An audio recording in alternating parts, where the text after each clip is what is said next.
Namaste friend. Today we will talk about Shlok 52 of chapter 2 and 53 as well because both the shloks are very much interrelated. I mean, both have almost the same meaning. Here in these two shloks, Bhagwan Krishna is taking you towards higher status of yoga, that is attaining the self-realization, that is attaining moksha. How do you attain that? This has been mentioned in these, particularly these two shloks.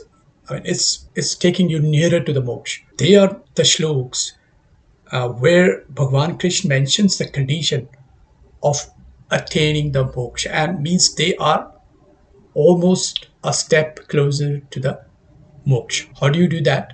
This has been mentioned in these two shlokas. And moksha is what? Moksha is the self-realization. And this thing was realized and was felt by only a very few great rishis. Let's go to the shlok 2.52 first. And again, as usual, mool shlok first.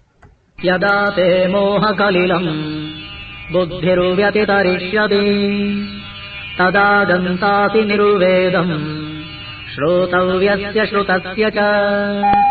So this means when your mind is able to go to the other side of the quagmire. I mean, this shlok means when your mind, your buddhi, has crossed the quagmire of moh maya, delusion. Delusion of what? Means everything belongs to me.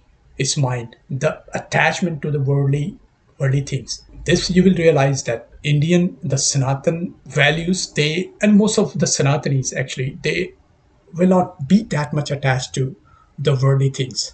They are a little bit away from this as compared to the Western cultures, I mean, which are in fact now the culture of the white Europeans. Basically, you will find that the people who are the original inhabitants of these countries, that is America, South America, North America, you will find that they were originally inhabited by the natives who were close to Sanatan. They always worship the natural forces. But when the English and you can say the Europeans, they conquered all these lands and they were left there, they changed everything through their 2,000-year-old religious practices. So I don't go into whether the religious practice is good or bad, but I don't say that. But they just changed their originality of these lands. All the human beings, they are running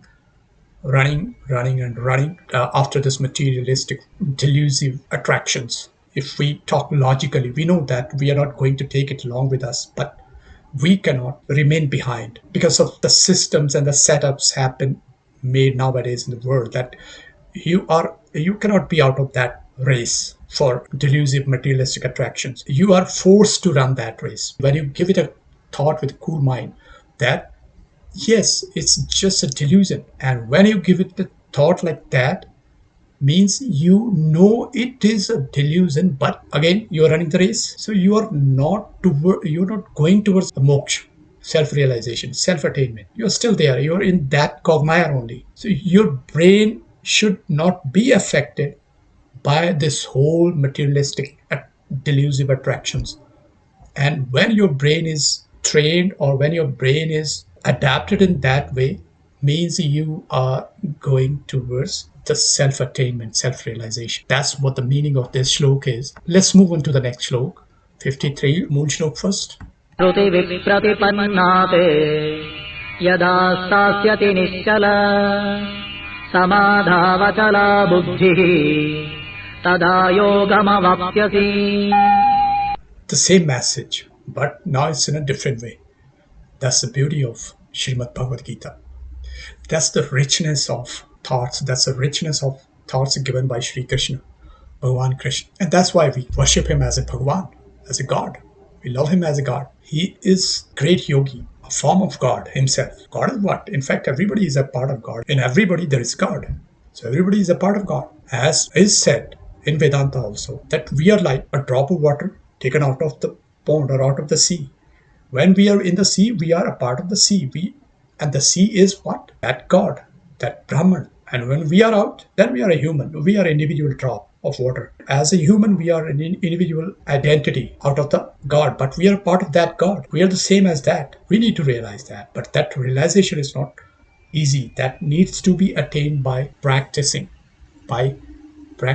yoga, sadhana, and of course the teachings. And here, shlok 53 means when your mind is, likewise in the previous shlok, is said that when you're able to cross that quagmire of delusive attractions, you reach closer to the moksha, closer to self-realization. Your mind is able to, you're getting positive actions, positive comments towards you, you're getting negative comments, negative actions towards you from the others, from the surroundings. Surrounding means everything that constitute, that forms the surrounding, that is the humans, your society, then your environment, the weather, the air, the water, the temperature. And when your mind is able to, like you can say, digest in common word, when your mind is able to digest both equally and it's not distracted, it's not disturbed by the positivity and by the negativity as well, it remains unaffected, then your state is just near self realization. So I hope you